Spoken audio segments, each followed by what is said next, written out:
Let's get a history of fossil fuels. What life was like in the Industrial Revolution prior to fossil fuels, as fossil fuels came into being. What happened with humanity, and what in life is possible with fossil fuels, and what is possible without fossil fuels? I think this is actually the most important question when people ask me, what do I need to teach kids? I think the number one thing is, what was life like before fossil fuels empowered humanity?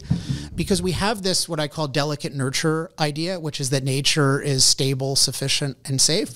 And if you look at life before fossil fuels, it is clearly not that at all. So what you have is you have this tragedy of like life expectancy is flat around 30. Like you go back thousands of years, right?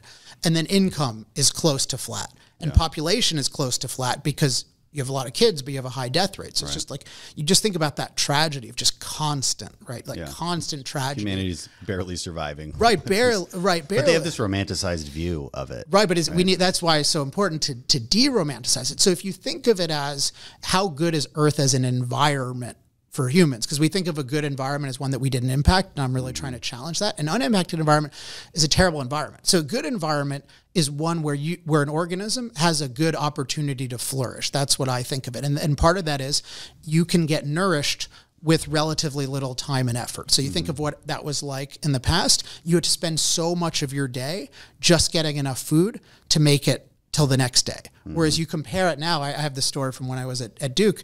Like I wasn't poor technically, but I had run out of my meal plan, and I didn't want to ask anyone for money. And so I just lived on lentils and tuna for a long time, and I could live on $25 a week, right? You think about that. Let's say that took me an hour to make. So I could spend 1 hour of labor to get totally fed, better than most people in history. So think about how the modern world is so much better of a human environment in terms of nourishment. Then you think in terms of safety, like how jeopardized are you and how much effort do you need to spend to protect yourself? Like the pre-fossil fuel environment, you're in jeopardy by inanimate nature and animate nature, and it's so hard to build a shelter. And in both cases, it's hard to nourish yourself. It's hard to build a shelter because you need productive ability. And without machines, human beings have to have manual labor.